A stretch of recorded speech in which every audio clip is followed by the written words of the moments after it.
I'm so glad you could come. This is really fun. These works for Italians, for Americans, all from Washington, D.C. We printed in Laborintus in Corviale.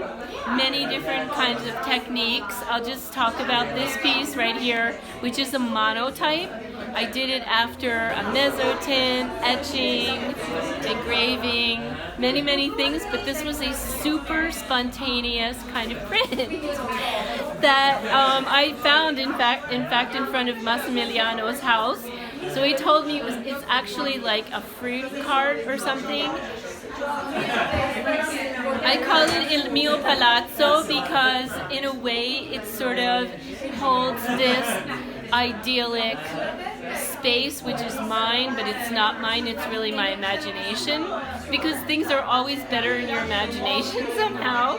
And our show was about being somewhere, being present, but not owning anything, like letting go of this kind of possession. So anyway, I call it Il mio palazzo. This particular piece, which is called Tra la linea, which means between the lines in English, is based on a photograph from Corviale. I was here last year and I took this photograph of Corviale with the laundry hanging and the shutters, and I was trying to figure out how am I going to use this photograph, and so I wanted to make an etching from the photograph. So instead of copying the photograph, I made a photo etching. So you take the photograph, you put it onto acetate, you iron the acetate onto the copper plate so that the ink from the acetate creates black lines onto the copper plate.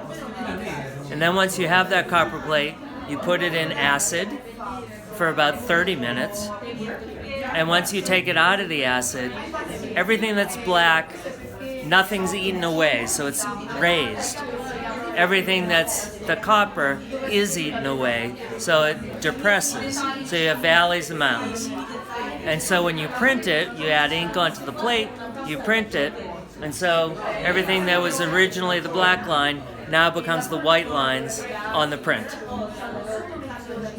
So that's kind of the process. But what's really important for me is this beauty that I find in Corviale.